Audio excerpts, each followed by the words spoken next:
Hello and welcome to another children's book review video. I like to share books that are new or interesting or just underappreciated and share with you what I find interesting about them.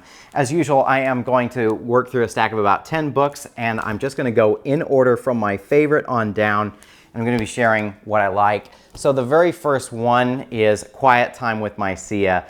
And the reason this is my favorite book this week is I just thought the concept was so unique, so special, and so relatable. So it is about a granddaughter and her grandfather, and basically they don't speak the same language, but they enjoy doing all the same things, and that's the foundation of their relationship. So they draw together, they play together, they splash together, they go out and look at bugs and plants together, they go to the beach together, they go look at the stars together. So these illustrations are really, really unique and beautiful. And I just think it's so nice to see this relationship presented and just to remind kids that language isn't the most important thing. I think if you're an immigrant or your spouse is an immigrant, this story is going to be very relatable. But otherwise, it's still a really great message and story that it's about the time you spend together that counts. It's not about what you talk about or things like that. Next, I have a book with a very different tone and style. This one's called Dinosaur Days, and it is just all about fun, in my opinion. It's a kid's book. It doesn't have any deeper meaning or message as far as I can tell. It is simply about a girl who loves dinosaurs, as you can see. And these pictures are so colorful and engaging and comical. So basically she, instead of chewing, she chomps. Instead of walking, she stomps. And it keeps going like that. She goes on a camping trip. And then later on in the book, it kind of says, what could be better than one dinosaur? And the answer is 2 dinosaurs. So basically she makes a friend on her camping trip and they go around camp just being like dinosaurs together. So I think this is a really cute book about friendship and being yourself and having fun. So what an amazing story. That's Dinosaur Days. Now the third book I have is Uncle John's City Garden. Another different kind of story. This one really tries to take you inside what it would be like to be growing a garden from scratch. And so the characters in this book are Uncle John and then 3 siblings. And basically they grow a garden in this undeveloped land outside of apartment buildings. And they plant the seeds, they nurture the garden, and then eventually they harvest everything. I thought some of these illustrations are so well done, so detailed, so clear. I really liked that. I think these are just good, clear, expressive illustrations that make the whole journey come to life. And I just really like this idea of introducing kids to gardening, to creating your own food, to appreciating food. Next up, I have a really sweet book, and this one's called Are Your Stars Like My Stars? And this book, I want to just read the first page to you because I think that shows you the template for each page that follows. So it says, we look at the world every day, you and me. Do we see the same things? Do you see what I see? When you squint at the sky, do you see the same hue? Deep, wide, and open. Is your blue like my blue? And it keeps contrasting one culture or geography or country with another. And I think the main message of this story is that we're all the same, we all share the same world, we all have similar experiences. So I think it's a story about interconnectedness and appreciating what we all have in common. And with our world increasingly at war, I think that that's a really good message to pass on to kids. Another good book is The Magic of Me, My Magical Choices. This is part of a series of books that I think is aimed to promote just positive behaviors in kids and teach kids how to be good kids, right? So this one is about our choices. And so it says the choices you make have superpowers. They bring sunshine or rainy showers and so on. Now, I think some of the writing in this is a little bit on the generic side, but it is for kids, so maybe it's okay to be a little bit cliche. But it's basically highlighting these good character traits, like I choose to be responsible. And it walks you through what does it mean to be responsible in concrete terms that a kid could understand. Another one is I choose to be helpful. Put toys away and feed the cat. You might just like a job like that. Just raise your hand or jump right in. When helping others, we all win. And so each page is a lot like that as it walks you through these good qualities that you have and that you can make a choice to have. So that's called My Magical Choices. Another great book this week is Every Peach is a Story. And I loved the art style, the personal sketchy art style that you see on these pages.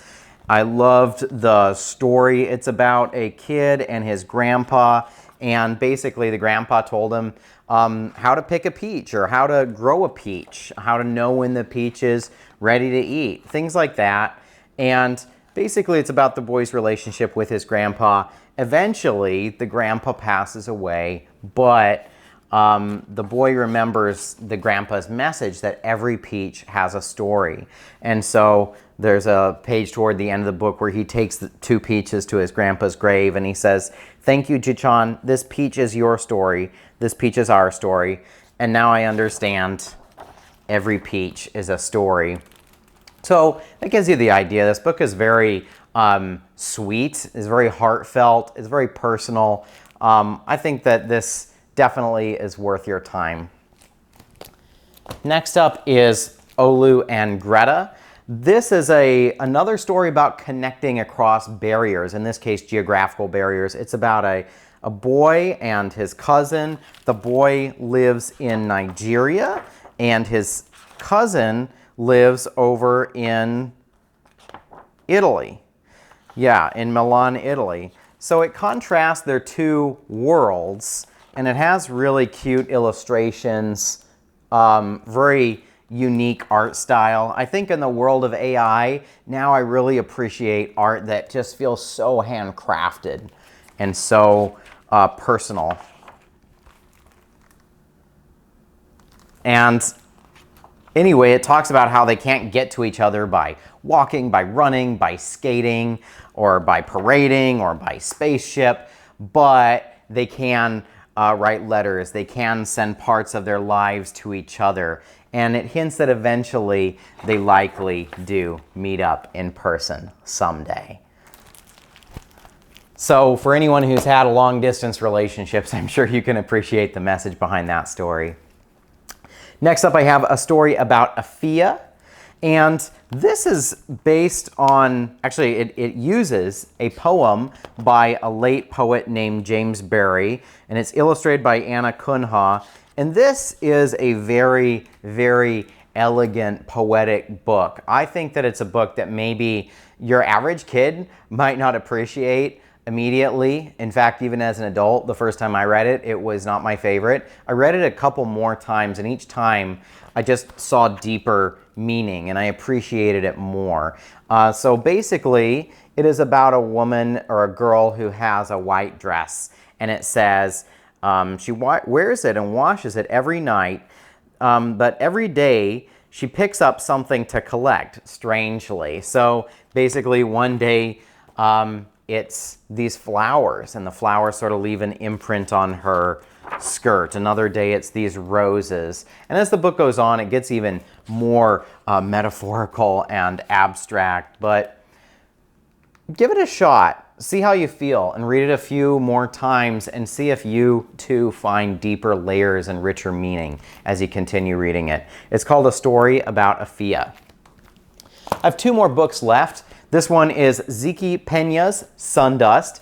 This is about 2 kids who go out and they are exploring I guess some desert. It feels like Colorado or something like that, but it is really just about being out in nature and experiencing different plants, different animals, climbing trees. And then at some point they ended up in space. And I just remember I had to go back a couple pages because I wondered, how did they possibly get out in space? But somehow the author makes that happen for them. So really creative illustrations and just a really fun story for kids. Sundust. One book left, and that book is From Apple Trees to Cider, Please. This book celebrates farmers markets. It celebrates growing plants and fruit yourself, in this case apples, and just the wonderful products that you can make. I had to look up this afterwards, but apple cider is different from apple juice. It's something that you're only going to really find in a refrigerated section of a grocery store, because if it's not in the refrigerated section, that means it's likely been processed so that it doesn't need refrigeration. So I myself kind of got a little bit curious to learn a bit more about apple cider after reading this book. And it just takes kids through the process of turning apples into different products like cider or donuts and things like that. I guess one thing that I would have loved to get more out of this book is if it had even more details on exactly how these different products are made. But I think this book is really just focused on the fun aspects, and it has this really cute folksy art like I'm showing you. And so anyway, it ends. Apple smiles, so glad we stayed. Now we know how cider's made. Visit us again soon. It's a really cute book. So if you would like to see more book reviews like this, please subscribe to my channel, and I'll see you in the next review. Bye.